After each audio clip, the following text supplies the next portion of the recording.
Assalamualaikum warahmatullahi wabarakatuh.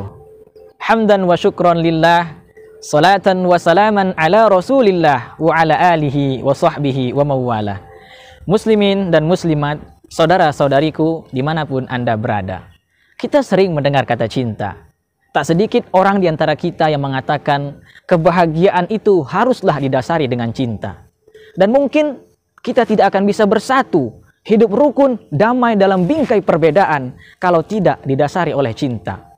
Saking pentingnya cinta, Haji Rhoma Irama dalam lagunya pernah berkata, hidup tanpa cinta bagai taman tak berbunga. Hai begitulah kata para pujangga. Hai begitulah kata para pujangga. Saudara-saudariku, pertanyaannya adalah siapa yang harus kita cintai dan bagaimana cara kita membuktikan kalau kita ini benar-benar cinta kepadanya. Tentu yang harus kita cintai untuk pertama kalinya adalah Allah Subhanahu wa Ta'ala. Tapi bagaimana mungkin kita bisa cinta kepada Allah kalau kita saja tidak kenal siapa itu Allah? Kenalilah Allah, Tuhan yang telah menciptakan seluruh alam semesta beserta isinya. Tuhan yang telah menciptakan kita. Kita yang asalnya dari setetes air yang hina. Begitu kita lahir di atas dunia, kita lemah, Allah beri kita kekuatan. Kita hina, Allah beri kita kemuliaan. Tak membawa apa-apa, Allah beri kita rizki. Kita rendah, Allah angkat derajat kita. Maka cintailah Allah di atas segala-galanya.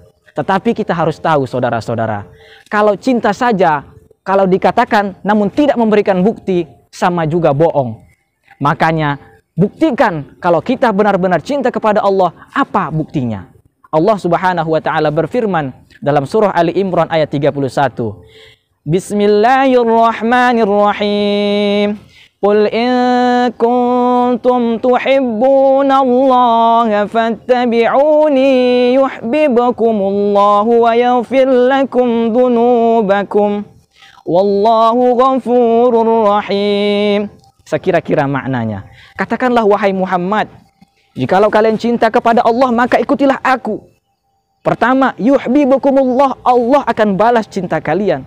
Kedua, wa yaghfir lakum dzunubakum, Allah ampunkan dosa-dosa kalian. Kenapa? Wallahu ghafurur rahim, Allah itu Maha Pengampun lagi Maha Penyayang. Saudara-saudariku, ketika kita mengaku cinta kepada Allah, Allah perintahkan kita harus mengikuti Rasulnya. Artinya, cinta kepada Allah, maka harus cinta kepada Rasulnya. Bagaimana caranya? Di antaranya, pertama, taat kepada Allah dan taat kepada Rasulnya. Laksanakan apa yang Allah perintahkan dan jauhi apa yang Allah larang.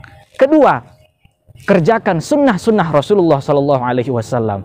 Satu-satunya manusia yang mulai bangun tidur sampai tidur lagi, bahkan tidurnya saja pun pelajaran bagi kita, adalah Rasulullah SAW. Maka berakhlaklah seperti akhlak Rasulullah, tirulah gaya Rasulullah, dan ikutilah sunnah-sunnah Rasulullah SAW. Allah Subhanahu wa Ta'ala berfirman dalam surah Al-Ahzab ayat 21. Laqad kana lakum fi Rasulillahi uswatun hasanah.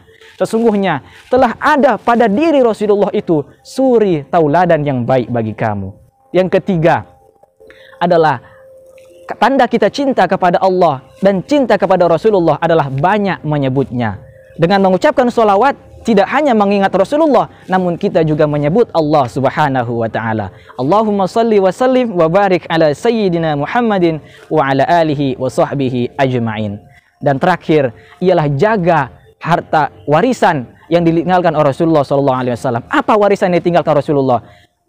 Al-Quran dan hadis. Dan kita tidak paham keduanya tanpa warisan yang ketiga. Apa? Al-ulama. Rasulullah bersabda, al-ulama warasatul anbiya. Ulama adalah pewarisnya para nabi. Semoga dengan melakukan 4 hal ini, mudah-mudahan kita mendapat ridha Allah Subhanahu wa Ta'ala, kita mendapat cintanya Allah Subhanahu wa Ta'ala dan cintanya Rasulullah sallallahu alaihi wasallam, dan kita bahagia dunia dan akhirat. Akhiru kalam minni, hadanillahu wa iyyakum ila siratil mustaqim. Wallahu muwaffiq ila aqwamit thoriq. Wassalamu alaikum warahmatullahi wabarakatuh.